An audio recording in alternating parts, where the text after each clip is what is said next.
If you grew up hearing that Canada is one of the safest countries in the world, you're not wrong. According to the Global Peace Index, Canada ranked 11th safest in the world in recent years, and other global safety rankings consistently place Canada among the safest nations on the planet. In most years, we land somewhere around the top 10 or top 15, depending on the index you look at. Compared with much of the world, violent crime here remains relatively low. But when you dig into the numbers from Statistics Canada, you start to notice something interesting. Safety in Canada is not evenly distributed. Some communities are incredibly safe, while others are dealing with crime rates that are dramatically higher than the national average.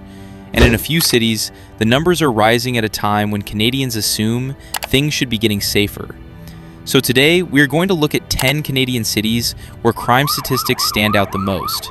Not to sensationalize them, but to understand what is actually happening on the ground in 2026, because the reality is more complicated than a simple list. First, a quick note about the numbers. Statistics Canada measures crime using something called the Crime Severity Index, often shortened to CSI. They also track the Violent Crime Severity Index, or VCSI, which focuses specifically on violent offenses. Unlike a basic crime rate, the CSI gives more weight to serious offenses like homicide, robbery, and assault. So a city with a higher CSI is dealing with more serious crimes overall. Across Canada, the National Crime Severity Index rose through the early 2020s, before leveling off recently. Property crime, auto theft, drug trafficking, and violent assaults have all shifted in different directions depending on the region. At the provincial level, Manitoba and Saskatchewan consistently record the highest violent crime rates in the country. And that brings us to one of the biggest surprises in Canadian crime statistics. A lot of the cities that show up near the top of the rankings are not the places most people expect. Take Surrey, British Columbia. Surrey sits just outside Vancouver and has become one of the fastest growing cities in the country. Over the past decade, its population has exploded as housing prices in Vancouver push people further into the suburbs. Rapid growth like that comes with challenges. Police in Surrey have dealt with ongoing gang conflicts connected to organized crime networks operating throughout the Lower Mainland. Much of the violence is targeted, meaning it involves rival groups rather than random incidents. But it still pushes the city's violent crime statistics higher than most Canadians would expect for a suburban community. At the same time, Surrey has been in the middle of a major policing transition, shifting from RCMP coverage to its own Surrey Police Service. That process, which completed in November 2024, created a complicated environment where policing strategies, resources, and priorities are still evolving. Not far away, another British Columbia city often appears high on crime rankings, Kelowna. If you have ever visited Kelowna, you probably associate it with wineries, lakefront beaches, and summer tourism. It looks like the kind of place where nothing bad ever happens. But the statistics tell a different story. Kelowna consistently records one of the highest crime severity index numbers among Canadian metropolitan areas. Much of that is driven by property crime, such as theft, vehicle break-ins, and vandalism. Part of the reason is the city's unique economy. Tourism means there are large seasonal population swings, nightlife districts, and plenty of opportunity for petty crime. Another factor is the ongoing opioid crisis across British Columbia, which has affected many communities throughout the province.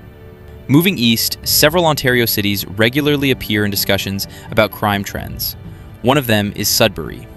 Sudbury has a long history as a mining town, and like many resource-based communities, it has experienced economic ups and downs. When industries slow down or shift, the effects ripple through the entire local economy. Statistics Canada data shows Sudbury's crime severity numbers often land above the national average, particularly in categories tied to assaults and substance-related offenses. But Sudbury also illustrates something important about Canadian crime data.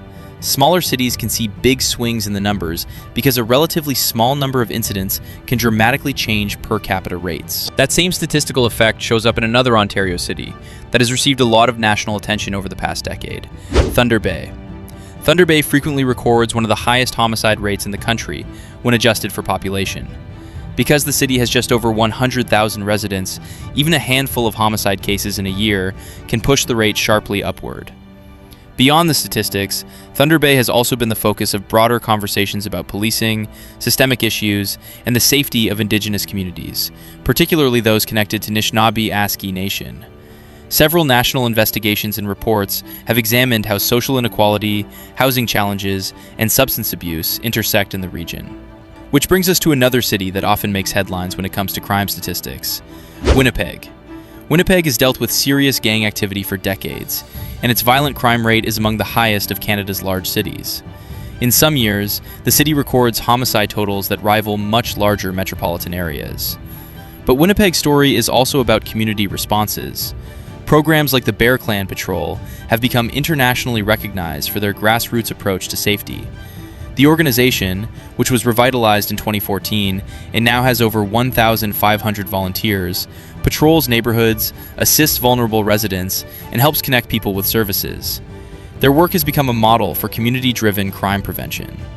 Back in Ontario, another city that often appears in national crime discussions is Sault Ste. Marie. Located on the border with the United States, the city faces challenges linked to drug trafficking routes moving across the Great Lakes region. Local police frequently report high rates of break-ins, property crime, and drug-related offenses compared with the size of the population. Further south, Hamilton has seen its crime numbers climb in recent years. Hamilton sits along one of the busiest transportation corridors in the country, between Toronto and Niagara. That location brings economic opportunity, but it also means the city experiences spillover from broader regional crime trends. Auto theft rings operating throughout the Greater Toronto Area have increasingly targeted communities along that corridor. Another fast-growing city dealing with rising crime statistics is Brampton. Brampton's population has surged over the past 20 years, making it one of Canada's largest suburban cities. Rapid growth has created pressure on infrastructure, housing, and policing resources.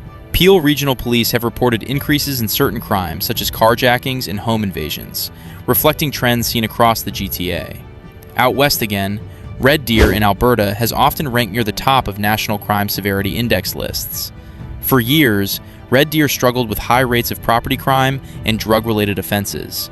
However, recent statistics have shown improvements as targeted policing and community programs have focused on repeat offenders and addiction services. Red Deer is a reminder that crime trends can change quickly when local strategies shift. And finally, Kamloops in British Columbia rounds out the list. Kamloops has experienced rising property crime numbers in recent years, particularly in its downtown core. Like several other interior BC cities, it has also faced challenges connected to homelessness and substance use. But here's the part that often gets lost in viral, dangerous city rankings. Even in the cities with the highest crime severity scores, the vast majority of people go about their daily lives without ever experiencing violent crime. Canada remains one of the safest countries in the world overall. What these statistics really show is how social factors shape crime patterns. Economic inequality, housing shortages, addiction, and organized crime networks all play a role. You also see clear regional patterns. Western Canada tends to record higher Crime Severity Index scores than Central Canada.